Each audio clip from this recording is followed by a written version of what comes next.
અહીંથી આપણે ઉત્તર બાજુ બાયણું પડે છે ને, ત્યાં પહેલાં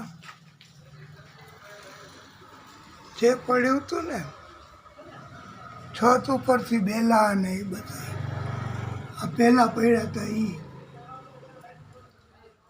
આ ટેકો મૂક્યો છતાંય અત્યારે ફરી વખત આ ઉપરનું લાકડું દેખાય ને એમાં ત્રીજી લાઈનમાં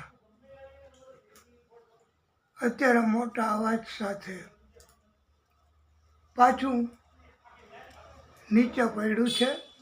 અને હજી આ લાકડું સડેલું દેખાય ને ત્યાંથી હજી આ 4 બેલાઓ પાછા ગમે ત્યારે પડી શકે એવી પરિસ્થિતિમાં છે.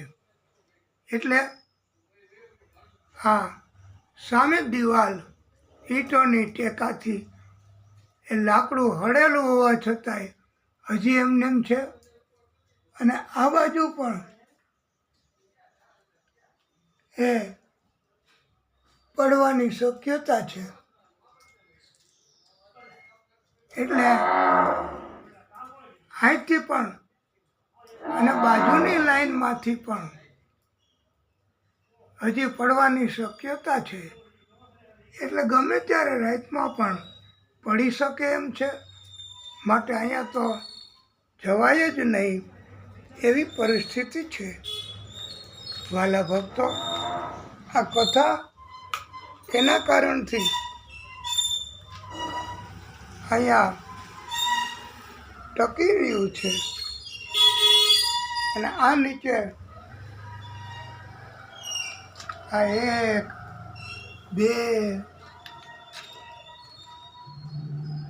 આ 3 બેલા અને બધોય ભૂકો એ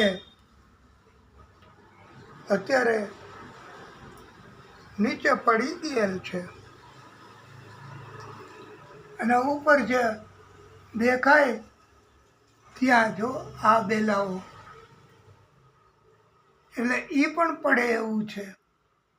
પછી આ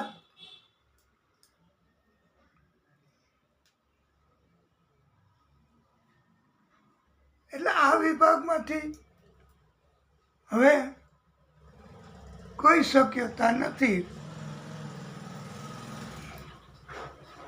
અને અહીંયા જવાય એવું પણ નથી.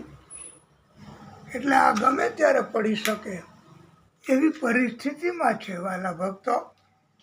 પણ આ તો ભાગવતની કથા એના કારણથી આ રૂમમાં આવીને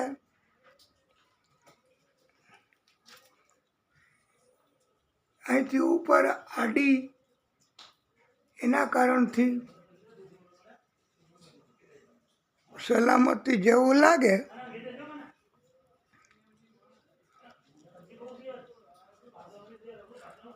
અને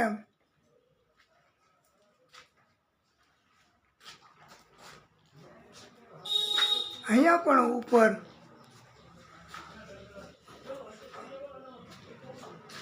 પેલા રૂમમાં જે ખૂણો છે ત્યાં શક્યતાઓ છે જ.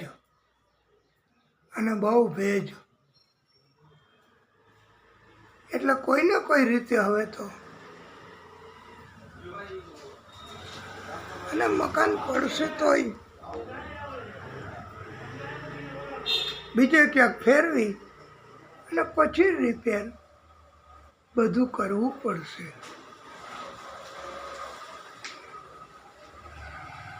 બોલીએ ભાગવત સ્વરૂપ ભગવાન કી જય. અહીંયા કથા કરવાની છે બહુ ધ્યાન રાખીને. તો આપણે શું ધ્યાન રાખવાના? પરમાત્મા ધ્યાન રાખે બસ. નારાયણ હરિ